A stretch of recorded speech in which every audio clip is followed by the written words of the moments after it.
बिपाशा रचने वाली है झनक के खिलाफ साजिश। बिपाशा ने किया झनक के फोन से आदित्य कपूर को मैसेज। क्या आदित्य कपूर और झनक रहने वाले हैं बॉस हाउस में? जी हाँ दोस्तों, हम बात कर रहे हैं स्टार प्लस शो के झनक की। तो आगे बढ़ने से पहले अगर आप इस चैनल पे नए हैं तो हमारे चैनल को सब्सक्राइब कर दीजिए, लाइक कर दीजिए और बेल आइकन को दबाना ना भूलें। तो दोस्तों, आप सीरियल झनक में आने वाले एपिसोड में देखने वाले हैं कि आदित्य कपूर की एंट्री होती है सीरियल झनक में। मेकर्स ने काफ़ी दिनों से इनको गायब करके रखा था, लेकिन अब उनको पता चलेगा कि झनक के पिताजी की मृत्यु हो चुकी है, जिसके वजह से वो आदित्य कपूर मुंबई से भागा भागा आएगा झनक के पास। और यहाँ झनक के पिता के दाह संस्कार के बाद वहाँ अंजना पहुँचती है और बोलती है, सही बेटा, पर फिर भी अगले कुछ दिन तुम मेरे साथ रहोगी। अगर मैं तुम्हारी माँ होती तो क्या तुम मेरे छोड़ के चाहती है?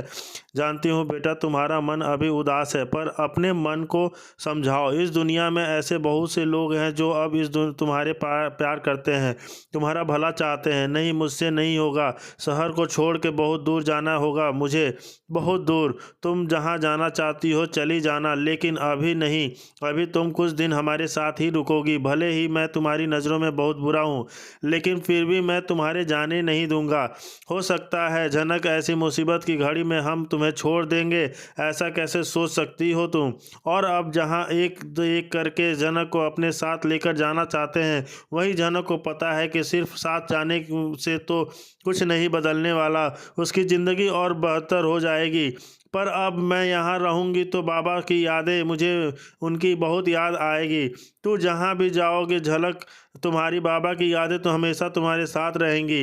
बाबा मानो बेटी, अपने लिए सही, हमारे लिए रुक जाओ। लेकिन जो बेइज्जती मिली, जो आगे भी मिलेगी, वो मिटा पाएंगे? देखो, हम किसी की जुबान को कंट्रोल नहीं कर सकते, लेकिन मैं इतना प्रॉमिस कर सकता हूँ, अगर किसी ने तुम्हें बुरा भला कहा, तुम्हारी बेइज्जती की, तुम्हारे साथ बदतमीजी की, तो मैं उसे सबका सामना करना होगा। मैं उसे छोड़ूंगा नहीं। और अंकल, आप अपनी बेटी को समझा दीजिए। कल अर्शी ने झनक के साथ जैसा बिहेव किया था ना, अगर फिर से वो चीज़ रिपीट हुई तो मैं बर्दाश्त नहीं करूंगा। और अब अनी स्टैंड तो लेता है झनक के लिए, जैसे तैसे लेता है आया है हर बार, पर क्या अब भी झनक की फिर हिफाजत कर पाएगा इतनी नकारात्मक शक्तियों के बीच? वैसे भी हमारा रिश्ता एक कमज़ोर धागे से बंधा है। अगर फिर से कुछ गलत हुआ तो वह रिश्ता टूट ही जाएगा। तुम जो कुछ भी कह रहे हो ना बेटा, तो उसे सबसे वाकिफ़ हूँ मैं। अर्शी को सिर्फ मैं समझाता हूँ सकता हूँ बेटा, लेकिन उस घर में ऐसे भी बहुत सारे लोग हैं जो दिन रात उसे भड़काते हैं। कड़वा है लेकिन सच है, यही है बेटा, पता है मुझे। लेकिन अब मुझे किसी चीज़ का डर नहीं है झनक। देखा, अब हम तुम्हारे साथ हैं। अब देखते हैं कौन तुम्हें परेशान करता है। नहीं, मैं मुंबई चली जाऊंगी। एक बार तो हो सबके लिए बेहतर होगा झनक, तुम मुंबई जाओगी, लेकिन अभी नहीं। आदित्य कपूर है वहाँ पर, वो मेरी मदद करेंगे। मुझे बस जाना है। पता है मुझे भी कि वो तुम्हारी मदद करेंगे, लेकिन अभी कुछ दिन तुम यहीं पर रहोगी। तुम अकेली नहीं हो झनक, हम सब तुम्हारे साथ हैं। पर अभी अंतिम संस्कार पूरा करते हैं, यह बातें बाद में करेंगे। और अब झनक आदित्य का नाम लेती है तो है जो उसका सच्चा दोस्त साबित हुआ था। पर क्या आनी को मंजूर है? पर इस वक्त जाने वाले को नमन करना है झनक, आओ चलते हैं। और अब एक बार फिर झनक का हाथ थामकर अनी उसे लेकर जाता है अपने साथ अपने घर पर। बहुत सारी यादें पीछे रह गई हैं झनक के अंदर उसके साथ, और जहाँ इतनी बड़ी दुनिया है बाहर, पर झनक के लिए दिल में समाया हुआ है तनाइयों में उसका संसार। और जो तुम्हारे सामने खड़ा है वह है उस दिन का ब्रजभूषण जो तुम्हारा पिता है झनक। अरे बैठो बैठो, रहो, कोई बात नहीं। वो तुमसे कोई मिलने आया है, मुझसे मिलने। और आज बहुत दिनों बाद किसी ने झनक से इस तरह गले मिलाया है, बड़े दिल से, जो उसका दर्द समझ सकती है पूरी तरह से। मेघना, कल वो मेघना आपू से बात कर रही थी तो बातों बातों में मेघना ने माँ को बोला कि वो तुमसे मिलना चाहती है। किसने किया? तुम्हें पता चला? पुलिस ने कुछ कहा? उसने कुछ पता चला? और आपकी वो कमिश्नर अंकल, वो कुछ तुम्हें राहुल ज्ञान भाई ज़रूरी है, उनको जाना पड़ेगा काम से। मेघना, अब भी निकल, आपको एक फ़ोन घुमा देना, अपना फटाफट से तुमको लेने आ जाएगा। ठीक है। बेचारी माँ बाबा किसी का सहारा नहीं था, अब बाबा मिले थे, उन्हें भी खो दिया। क्या नसीब है। और आज और आज मेघना के भी मन में वही बात है जो सबके जुबा पर तो नहीं, पर सब सोचते ऐसी ही हैं झनक के बारे में। और यही तो सच है, जहाँ सबके साथ एक दुनिया तो चलती है पर तनाइयों दिल में बसती है। तुम्हारा यह हाल हमसे देखा नहीं जा रहा है झनक, और तुम्हारे बाबा को ज़्यादा नहीं जान पाया, लेकिन बहुत कुछ सुना था उनके बारे में। वह कैसे तुम्हारी ज़िंदगी में आए, तुम्हारे साथ कैसे रहे, फिर अचानक कैसे इस अपराध के लिए कोई माफ़ी नहीं है झनक। जिसने भी यह किया है उसको जवाब देना होगा, हमें भी और ऊपर वाले को भी। झनक, आज तुम जिस बर्बादी की कगार पर खड़ी हो ना बेटा, उसका जिम्मेदार मेरा अपना परिवार है। मैं अच्छी तरह जानता हूँ कि सबके पीछे सृष्टि का ही हाथ है, और आज विनायक सामने से सृष्टि का नाम एक बार फिर लेता है, और अनी देखता है कि विनायक कितना क्लियर है इस औरत को लेकर। और मैं तुमसे वादा करता हूँ बेटा, सारा सच है मैं सामने लाऊंगा, वो भी सबूत के साथ। बेटा, जब तक राख शांत हो रही जाती है तुम बैठकर थोड़ा पानी पी लो। चलो आओ बेटा। तब आई थिंक झनक पानी नहीं पीना चाहती है, सो इट्स ओके। तो क्या कितना तिनका करके मरने के बाद इसे कल से इतना न कुछ खाया है न कुछ पिया है, ठीक, लेकिन हमने इसे फोर्स तो नहीं कर सकते झनक। आपने अभी अब तक अपू को कुछ नहीं बताया है। अगर वो तुम्हें इस हालत में देखेगी तो तुम्हें दर्द में देखेगी तो वो खुद को संभाल नहीं पाएगी, और फिर हम सबको तुम पर भरोसा है झनक। तुम्हारे पापा को भी तुम पर भरोसा था झनक। तुम्हारे पापा ने तुम्हारे लिए बहुत सारे सपने देखे थे, तुम उन्हें पूरा नहीं करोगी, ऐसे बीच में अकेला छोड़ दोगी। पर अब भी झनक किसी को जवाब नहीं देती, एक शब्द नहीं बोलती है। अब तक नहीं झनक, ऐसा करो, तुम अकेली नहीं, हम सब हैं तुम्हारे साथ। लड़ना होगा, तुम्हें लड़ना होगा। अभी अस्थियाँ बहानी है नदी के पास जाकर। झनक, कहाँ जा रही हो? लाल, ओके ओके, मुझे लगता है कि राख को थोड़ा अकेला वक्त चाहिए, और जाती हूँ उसके साथ। इस हालत में उसे अकेला छोड़ना अच्छा नहीं।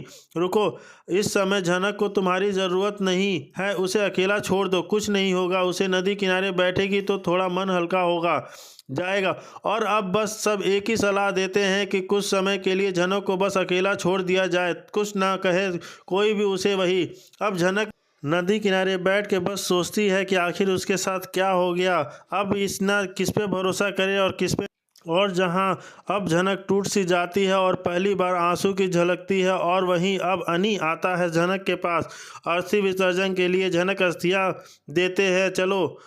और कल तक जिस पापा का हाथ पकड़कर चलने का सोची थी झनक, आज उसी के अस्थियों को लेकर अब उनका अंतिम सफ़र को पूरा करने जा रही है। उन्हें पंचतत्व में विलीन करना है। तो मुझे मोड़ छोड़ के मत जाइए पापा, आप मुझसे दूर जा रहे हैं, और अगर जाना ही था तो मुझे अपने साथ लेकर जाते, झनक को अपने साथ ले जाते। और कभी झनक के दुख में आज शामिल है। आज उसका सब कुछ छीन लिया गया सिर्फ नफरत की वजह से।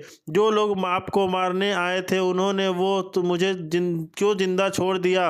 पापा, मुझे भी क्यों नहीं मार दिया? प्लीज़ ऐसी बातें मत करो। अगर तुम चली गई ना तो बहुतों की ज़िंदगी बर्बाद हो जाएगी। एक ही तो ज़रूरत होगी, और तुम्हें अच्छे से पता है कि किसकी बात कर रहा हूँ। और अब झनक आखिरकार अस्थियों को विसर्जन करती है आनी से कहने पर। आप पर ज़्यादा दिल बहुत खाली है झनक का, और सबसे जज्बात उभर कर आ रहा है झनक के प्रति, और विभूषण को करते हैं सब मिलकर अंतिम विदाई। ना बेटा चलो, पर मेरा तो कोई घर है ही नहीं, और जहाँ बृजभूषण का आज पंचतत्व में विलीन हुए हो वही झनक की बेघर बेसहारा सी हो गई है। इतना बड़ा दुनिया साथ तो चलता है उसके, पर उसका अपना कोई खास आखिर कौन अनी है या अनिरुद्ध? उसको अब सब चीज़ हो जाने के बाद, उसका अंतिम संस्कार हो जाने के बाद बृजभूषण का वो और झनक को अपने साथ लेके जाता है बोस हाउस, जहाँ पे अर्ची करती है उसकी बहुत बेइज्जती यहाँ, और उसको धक्का दे देती है। इसके बाद जो होता है, अनिरुद्ध झनक को अकेला छोड़ेगा कि नहीं, और उसके बाद जो होता है कि बहुत गुस्सा होता है अनिरुद्ध अर्ची के ऊपर। इतना गुस्सा होता है कि पता नहीं वो क्या कर दे, हर बार मनमानी नहीं करूँगी। और इतना कहते हुए वो कहता है कि अब मैं तुमसे नहीं, अब अगर तुम जाना चाहती हो तो चली जाओ, मैं तुम्हें रोकूंगा नहीं, लेकिन तुम हर बार ऐसे करोगे, मैं अब बर्दाश्त नहीं करूँगा। और अनिरुद्ध झनक को अकेला छोड़ेगा कि नहीं, उसके पिता ने कोई रिक्वेस्ट की थी क्योंकि अनिरुद्ध जो है उस झनक से करता है बहुत ज़्यादा प्यार, वह उसे अकेला नहीं छोड़ना सकता। और ऐसी हालत में तो बिल्कुल नहीं, क्योंकि विभीषण के ऊपर जाने वाले हमला कराई गई तो झनक की भी जान खतरे में है, लेकिन कोशिश की जा सकती है। उसे अकेला छोड़ना बिल्कुल भी सेफ नहीं होगा। वह उसे तुरंत अपने वह घर लेकर आता है और वह वहाँ से भी अच्छे से जानता है कि झनक बहुत मना करेगी, नखरे करेगी और नहीं आएगी, लेकिन मैं इस बार उसकी एक भी नहीं सुनूंगा। हर बार झनक अपनी मनमानी चलाती है, इस बार नहीं चलाने दूंगा और एक भी बात नहीं सुनने वाला है। साथ यहाँ पे भी नायक भी करते हैं कि उस घर में जाना झनक का सेफ नहीं होगा। झनक के लिए वहाँ कोई भी नहीं है, कोई भी उसे वहाँ देखना पसंद नहीं करेगा। अनिरुद्ध कहता है कि नहीं पड़ता है तो ना पड़े, मुझे कोई गुस्सा नहीं आता। मुझे गुस्सा सबके प्रति आक्रोश की वो है, देख लूँगा, सब मैं हैंडल कर लूँगा। झनक से पहले उनसे मुझसे होकर गुजरना पड़ेगा। ये सारे रिस्पॉन्सिबिलिटी मेरे ऊपर है, सब मैं कुछ हैंडल कर लूँगा, अच्छे से मैनेज करूँगा। और इस बार किसी ने झनक की बेइज्जती की ना तो मैं उसे छोड़ूंगा नहीं। तो यहाँ जो झनक का हाथ पकड़ता है और उसे अपने घर लेकर जाता है, और वहीं हमेशा की तरह झनक का वेलकम अच्छे से नहीं बल्कि बहुत बुरे तरीके से होता है। और यहाँ अर्शी मुखर्जी को झनक आ रही है अनिरुद्ध के साथ, वह बहुत ज़्यादा बौखला जाती है। फिर से उसे लड़की जो घसीट कर इस घर में ले गई थी वो आया है। आप वहाँ देखने वाले हैं कि झनक को अपने घर में देखते ही अर्शी उसे तेज से धक्का मार देती है, क्योंकि झनक अपने आप को बैलेंस नहीं कर पाती है। उसका पैर लड़खड़ा आता है और नीचे गिर जाती है। अनिरुद्ध इसे संभालता है, बड़ों अभी संभालती है, और अनिरुद्ध की आंखों में जो गुस्सा दिखाई